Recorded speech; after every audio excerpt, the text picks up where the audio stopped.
अस्सलाम वालेकुम, आदाब दोस्तों। मैं आपका दोस्त एडवोकेट इमरान अहमद खान। आज हम एक अहम टॉपिक पर बात करेंगे जिसका नाम है हिजाब। हम जानेंगे हिजाब को धर्मों से जोड़कर और कानून से। क्या हिजाब सिर्फ इस्लाम धर्म में बताया गया है या दिगर और मज़ाहिब में इसके बारे में कुछ जिक्र किया गया है? आइए हम जानेंगे आज इसको विस्तार से।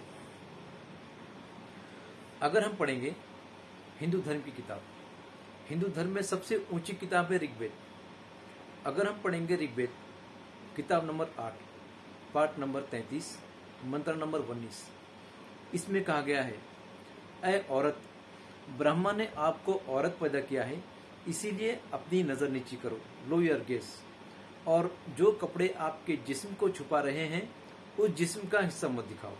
और आगे हम पढ़ेंगे ऋग्वेद किताब नंबर 10, पाठ नंबर 85, मंत्र नंबर 30, इसमें कहा गया है, आदमी ने औरत के कपड़े नहीं पहनना चाहिए। और जब हम पढ़ते हैं महावीर चरित्र पार्ट 2, पेज नंबर 71, इसमें श्री राम अपनी बीवी श्रीमती सीता से कहते हैं, जब वो परशुराम को देखते हैं तो अपनी बीवी श्रीमती सीता से कहते हैं कि परशुराम अपने बुजुर्ग हैं, अपनी नजर नीची करो और अपने सर को ढाक लो पल्लों से। और जब हम पढ़ेंगे कॉइनेज के बारे में, पोस्ट गुप्ता पीरियड के बारे में, जो कॉइन्स हुआ करती थी उस पर हिंदुस्तानी औरत की फोटो हुआ करती थी और वो औरत अपने सर को ढाक लिया करती थी पल्लों से, और कई मर्तबा वो पल्लो कोहनी तक आता था। और अक्सर हम देखते हैं गांव में हिंदुस्तानी औरतें पर्दा करती हैं, घूंघट ओढ़ती हैं, जिस तरीके से इस्लाम में बताया गया है। और अब हम जानेंगे हिजाब के बारे में, इस्लाम में इसका क्या तस्वुर है। अगर हम पढ़ेंगे कुरान मजीद, कुरान में अल्लाह ताला सबसे पहले मर्द के हिजाब के बारे में फरमाते हैं, उसके बाद औरत के। अगर हम पढ़ेंगे सूरह नूर सूरह नंबर 24 आयत नंबर 30, इसमें अल्लाह ताला फरमाते हैं, कह दो मोमिन मर्दों से अपनी नज़र नीची करे और अपनी शर्मगाहों की हिफाजत करे, ये उनके लिए बड़ी पाकीज़गी की बात है, और जो कुछ ये क्या करते हैं अल्लाह ताला सब कुछ जानता है। और अब हम देखेंगे औरत के बारे में कुरान मजीद में क्या बताया गया है।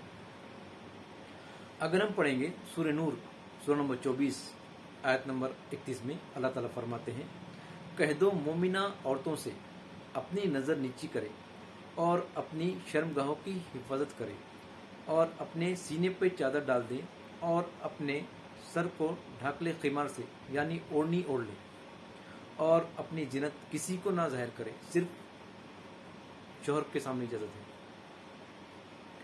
और अब हम जानेंगे हमारा भारत का संविधान धर्म के बारे में, हिजाब के बारे में क्या कहता है। अगर हम पढ़ेंगे freedom of religion article 25, freedom of conscience, free professions, practice and propagations of religion to all citizens, all persons are equally entitle. इसका मतलब है जो भी मर्द हो या औरत, सबको अधिकार है धर्म अपनाने का और धर्म का आचरण और प्रचार करने का पूरा अधिकार संविधान ने दिया है आपको। आप कोई भी धर्म अपना सकते हैं और अपने धर्म का प्रचार कर सकते हैं, और आपके जो भी सेरेमनीज ऑब्जर्वेंस होते हैं आप उसका पालन कर सकते हैं। ये हमारे संविधान ने हमें इसकी इजाज़त दी है।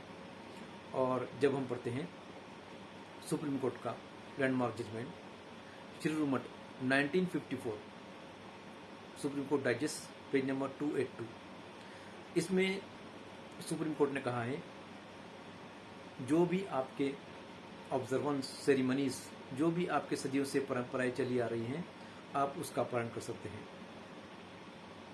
सुप्रीम कोर्ट ने कहा है कि आपके ड्रेस कोड, जो भी धार्मिक ड्रेस कोड होते हैं आप वो पहन सकते हैं, आपके खान पान जो भी है वो भी आप खा सकते हैं, धार्मिक जो भी आपके रीति रिवाज है आप उसका पूरा पालन कर सकते हैं।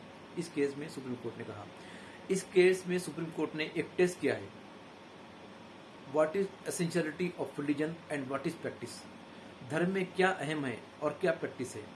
सुप्रीम कोर्ट ने कहा जो भी आपके धर्म में सदियों से प्रैक्टिस चली आ रही है आप उसका भी पालन कर सकते हैं और जो आपके धर्म में बताया गया है आप उसका भी पालन कर सकते हैं।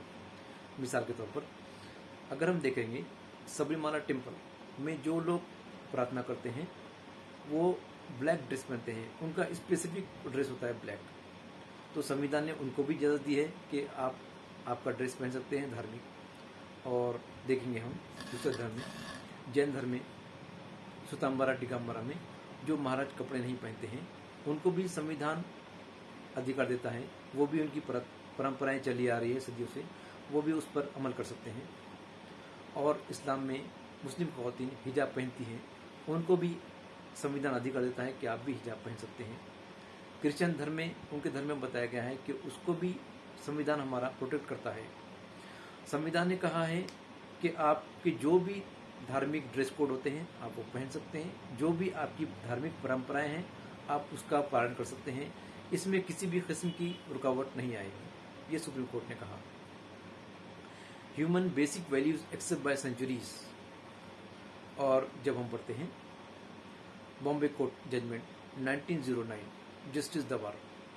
जस्टिस दवार जब पारसी कम्युनिटी के बारे में जजमेंट दे रहे थे तो उन्होंने कहा था कि सेकुलर जज का काम है कि वो धार्मिक मामले में मदाखलत ना करें। जो हमारा संविधान हमें अधिकार देता है उसमें किसी भी किस्म की रोक नहीं होनी चाहिए, इस जजमेंट में कहा गया है। दोस्तों, आज का हमारा टॉपिक हिजाब यहीं ख़त्म होता है।